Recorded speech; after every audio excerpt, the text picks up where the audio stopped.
அம்மா என்னாச்சுத்த? என்னமோ ஒரு மாதிரியா இருக்கிறீங்க. மறுபடியும் எதுவும் உடம்பு சரியில்லையா? அதெல்லாம் ஒன்றும் இல்லைம்மா. கலகலன்னு இருந்தாடா. அரை வாங்கி கொடு இதை வாங்கி கொடுன்னு அடம் பிடிப்பா. பள்ளிக்கூடம் மட்டும் நேரம் இங்கே தான் வருவா. என் பேரன் இல்லாம எனக்கு சோறு தண்ணி கூட தொண்டைக்குள்ள இறங்க மாட்டேங்கிட்டம்மா. ஆடா அதை விடுங்கத்த. இங்க இருக்கிற டவுனுக்கு தானே போயிருக்கான். தோணுச்சுன்னா போய் பார்த்துட்டு வந்துருங்க. நீ ஏன் நின்றுட்டு இருக்கிற? உட்காரு. இல்ல இல்ல இருக்கட்டும். ஸ்கூல் வேன் வந்துடும். பிரியா வந்துருவா. அவளை கூட்டிட்டு போறதுக்கு தான் வந்திருக்கேன். அவனுக்கு இந்த இடத்துட்டு போறதுக்கு மனுஷே இல்லை. டவுன்ல யாரும் தெரியாது. அவங்க 2 பேரும் அடங்காம சண்டை போட்டே இருப்பாங்க. அவங்க சண்டையில அவன் சாப்பிட்டானா இல்லையான்னு கூட கேட்க மாட்டாங்க. அவன் சாப்பிட்டானோ இல்லையோ. அவன் சாப்பிடவே இல்ல. ஏய் நீ எங்கிட்ட இங்கிட்டு பொத்துக்கிட்டு வந்த? அந்த பக்கம் வேன் போச்சு. நான் உங்களை பார்த்தோன்னே அப்படியே இறங்கி வந்துட்டேன். பாட்டி இன்னைக்கு விஷ்ணுவை ஸ்கூல்ல பார்த்தேன். The entry of new person can make your life more beautiful, but this will not fill the place of missed one. அது மாதிரி தான் எனக்கு அப்போ இருந்துச்சு. என் பாட்டியை பார்க்காம எனக்கு சாப்பிட கூட பிடிக்கல. பாட்டியை பிரிஞ்சிருந்த நாட்கள் எல்லாமே ரொம்ப கசப்பாக தான் இருந்துச்சு.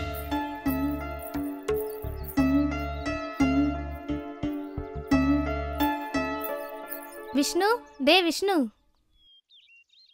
ஏன்டா சாப்பிடாம உம்முன்னு உட்காந்துருக்க?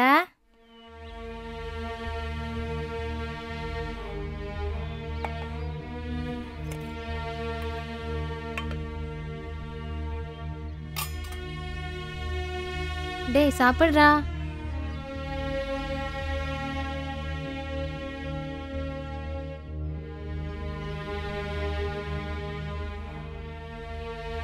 பாட்டியை நீ பாத்தியா? பாட்டி என்னைய பத்தி ஏதாச்சும் கேட்டுச்சா? நான் பாட்டிகிட்ட போய் அப்புறமா சொல்றேன்டா.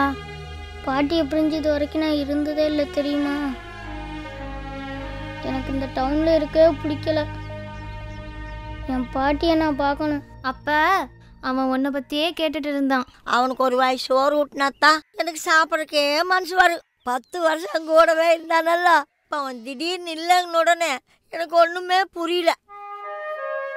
நான் தனியா சோறாக்கி தின்னாலும் அவன் பக்கத்தில் இருந்தா எனக்கு எந்த கவலையும் இருக்காது. சரி அதை ஏன் என்ன நினைச்சுக்கிட்டு இருக்கீங்க? எந்திரிச்சு ஏதாவது வேலைகளையே பார்த்தா தானே மனசுக்கு நிம்மதியா இருக்கும். உங்களுக்கு பார்க்கணும்னு தெரிஞ்சுனா ஒரு எட்டு போய் பார்த்துட்டு வந்தா போகுது. நான் போயிட்டு வரேன். அத்தை உங்களுக்கு இங்க இருந்தீங்கன்னா மனசு கஷ்டமா இருக்கும். வாங்க ரவைக்கு வீட்டுல இருந்துட்டு காலையிலக்கு இங்க வந்துடலாம். வாங்க அத்தை. காலையில் வச்சு சொர பிச்சம் இருக்குது. அதை சாப்பிட்டுட்டு நான் பார்த்துக்கிறேன். சரித்த இவள்கிட்ட காப்பியாவது கொடுத்துறேன். நீங்க தான் பாலே வாங்குறது இல்ல. அப்ப என் பேர் நின்றா போய் பால் வாங்கிட்டு கொடுப்பா. நான் பால் வாங்கி என்ன பண்ண போறேன்? சரி நான் கொடுத்து விடுறேன். அட இது விடு. இதை போய் என்னத்தை கொடுத்து விடுற? பாட்டி உன் பேரன் கொண்டுட்டு வந்து காப்பி கொடுத்தாதான் குடிப்பியா? நான் கொடுத்தா குடிக்க மாட்டியா? நான் உன் பேத்தி இல்லையா? அதெல்லாம் ஒன்றும் இல்லை கண்ணா. உனக்கு எதுக்கு கஷ்டத்தை கொடுக்கணும்னு நினைச்சேன். அதை நாங்க எல்லாம் முடிவு பண்ணணும். ஒன்று நீங்க அங்க வாங்க, இல்லைன்னா நான் காஃபி போட்டு இங்க கொண்டுட்டு வரேன். எனக்கோ பாட்டி இல்லாத கவலை இருக்காதுல்ல. நான் இன்னைக்கு வரல தாயா, நாளைக்கு வரேம்மா. சரி நான் போய் காஃபி கொண்டுட்டு வரேன். சரி நானும் வரேன். சரிம்மா போயிட்டு வாங்க. அவன் என்ன பண்றானோ தெரியல. சாப்பிட்டாலோ இல்லையோ.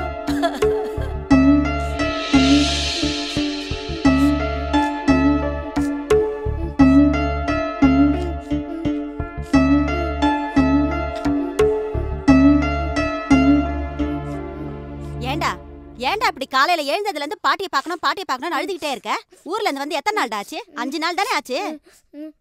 2 நாள் லீவ் விட்டாங்கன்னா உன்னை கட்டி மேய்க்கிறத பெரும் பாடா இருக்கு. 5 நாள் ஸ்கூலை வச்சு 2 நாள் லீவை விட்டு ஏன் தான் இப்படி பாடா படுத்துறாங்களோ தெரியல. எல்லா நாளும் ஸ்கூலை வச்சா எவ்வளவு நல்லா இருக்கும். நாமளும் ஒரு வேலையை பார்த்த மாதிரி இருக்கும். உன்னையே பார்த்துட்டு இருப்பேனா இல்ல அந்த ஆளுக்கு பஞ்சாயத்து பண்ணுவேனா? யாருக்கு என்னடா பண்றது சொல்லுடா. காலையில எழுந்திரிச்சதுல இருந்து பச்சை தண்ணி கூட பல்லுல படாம இருக்கு. மணி 10 ஆச்சு, ஒரே மயக்கமா வருது. போய் கிச்சன்ல தோசை இருக்கு, எடுத்துட்டு வந்து சாப்பிடு. ராத்திரி வேற நீ ஒழுங்காவே சாப்பிடல. போ. டேய் ஒழுங்கு மரியாதை போய் சாப்பிடுறா. என் கோவத்தை கலப்பாதரா. புள்ளையா பிறந்தது அது பாட்டுக்கு வேலையை பார்த்தா தானே நாம நம்ம வேலையை பார்க்க முடியும். அப்புறம் ஏன்டா உக்காந்துட்டு இருக்க? எழுந்து போய் சாப்பிடுறா, இல்ல முதுகுப்பட்ட வீங்க 2 போட்டுருவேன்.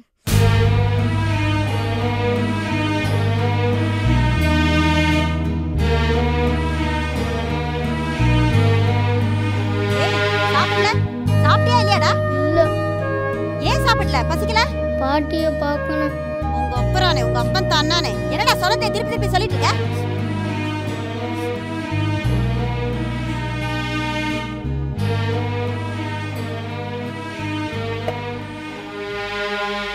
ஆ காட்டுறா இந்தா. ஒழுங்கு மரியாதை சாப்பிடுறா, என் கோவத்தை கலப்பாத. ரெண்டே 2 வாய் சாப்பிடுறா. ஒழுங்கா சாப்பிடுறியா இல்லையா இப்ப நீனு? ஏய் தின்னு தின்னு உன் அப்பா எனக்கு சொல்லிட்டே இருக்க. ஆ காட்டுறா. என்னவோ பண்ணித்தல. யாருக்கு தான் நான் என்ன பண்றது? இன்னும் கொஞ்ச நேரத்துல அந்த கொள்ளி வாய்ப்பு சத்து வேற வந்துரும். எனக்கு வேற ஒரே பசி மயக்கமா இருக்கு. இவன் என்னடா சாப்பிட மாட்டேன்னு அடம் பிடிச்சிட்டு இருக்கான். நான் என்னதான் பண்றது? ச்சே.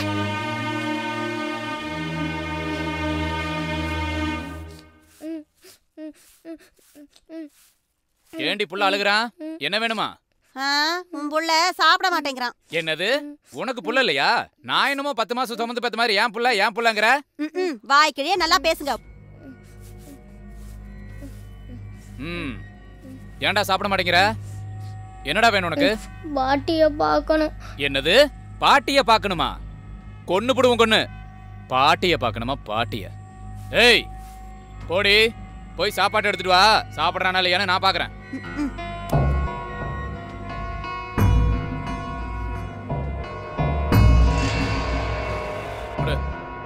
இந்தா சாப்பிடுறா. டேய் சாப்பிடுறா, சாப்பிடுறா. சாப்பிடுறா. நானே வாயில வச்சு திணிச்சு பாத்துட்டேன். இவரு ஊட்டி விட்டுருவாராம். டேய் இங்க பாருடா, 35 லட்சம் ரூபாய் செலவு பண்ணி வீடு கட்டி வச்சிருக்கேன். பாட்டிய பார்க்கணும், கீட்டிய பார்க்கணும்னா கொன்றுவும் கொன்னு. டேய் இப்ப தோசை சாப்பிடுறா, இல்லைன்னா தோலை உரிச்சு மேல தொங்க விட்டுருவேன்.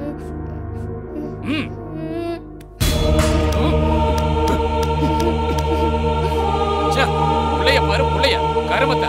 டேய் புள்ளைய பத்தி சொன்னா தொல்லைய பத்தி வச்சிருக்க. எங்கேயோ கடந்த 7.5 நாட்டு சனி அந்த கிளவையை கொண்டிருக்கணும். உயிரோட விட்டு வச்சது என் தப்பா போச்சு. வச்சுக்கிறேன்டா உனிய நகரி. சண்டால எப்படி தள்ளிட்டு போறான் பாரு.